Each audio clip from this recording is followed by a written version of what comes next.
Bonjour, je suis très heureux d'être ici pour parler de mon roman, Confession spectacle, que je publie aux éditions Daphnis et Chloé, et qui a pour thème l'univers de la télé-réalité. En fait, j'ai mis en scène un personnage qui s'appelle Victor Zanelli, qui est le présentateur star de la télé-réalité et qui débarque dans le cabinet de sa psychiatre, qui s'appelle Agathe Verdier, en lui disant est-ce que vous me connaissez? Est-ce que vous savez qui je suis? Donc elle est un peu étonnée, elle se demande pourquoi il vient, elle cherche à lui poser les premières questions qu'elle poserait à n'importe quel patient, pour connaître un petit peu son parcours, ce qui l'amène ici. Et en fait, elle va s'apercevoir assez vite qu'elle a affaire à un personnage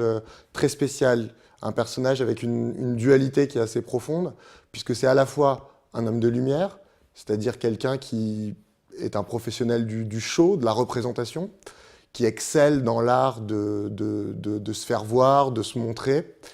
Mais c'est aussi quelqu'un de plus mystérieux, qui manipule un certain nombre de ficelles, puisque c'est aussi un producteur, un réalisateur, quelqu'un qui est très fort dans la création de concepts de télé-réalité, qui innove de manière perpétuelle sur ces concepts.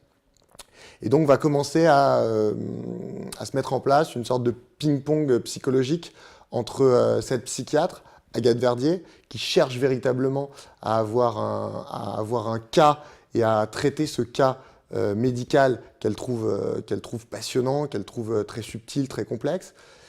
Et de l'autre côté, les mutations psychologiques et la progression du personnage de Victor Zanelli, qui est à la fois cet être de lumière, mais aussi quelqu'un de beaucoup plus sombre, torturé, qui se rend compte de tout ce qu'il a fait pour la télé-réalité et qui doute également un peu de la profondeur un peu éthique, des différents passages de son existence. Et donc, en fait, à travers ça, c'est aussi l'occasion, à travers ce roman, de parcourir le monde de la télé-réalité depuis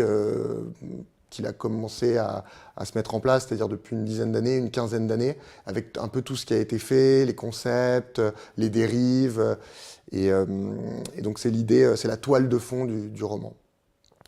Et ça me permet aussi moi de traiter un sujet qui me passionne et que je trouve riche en tant que romancier, qui est le sujet de la télévision,